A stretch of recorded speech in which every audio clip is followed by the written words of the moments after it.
या घटनेची बिलकुल काही मला माहिती नाही आहे आणि 13 तारखेपासून ते 18 तारखेपर्यंत माझ्या मुलाचं 13 तारखेला लग्न होतं. 8 दिवस माझ्या घरी कार्यक्रम होते. त्या कारणाने मी 10 ते 18 मी घर सोडलेलं नाही आहे. मी घरामध्येच होतो आणि 13चं लग्न झाल्यावर माझ्या मुलाची सत्यनारायणची पूजा होती.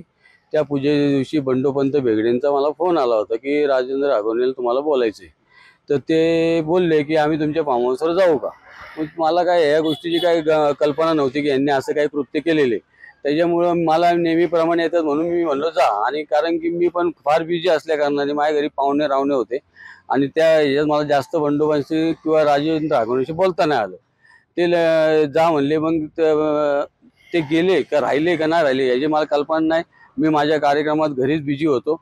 त्याच्यामुळं मी काय त्यांच्याकडे लक्ष दिलेलं नाही आहे आणि या राजेंद्र राघवनेने या असं काय कृत्य केले याची काही मला कल्पना नव्हती. माझ्या तिघांचा संबंध असा आहे की बंडोपंत बेगडे माझा मित्र आहे आणि राजेंद्र राघवने हे मुळशीतले मोठे राष्ट्रवादीचे कार्यकर्ते आहेत आणि मी शिरोली चांदोलीचा सरपंच आहे. या नात्याने आमच्या कुठं ना कुठं कार्यक्रमामध्ये भेट होत असते राजेंद्र राघवनेची.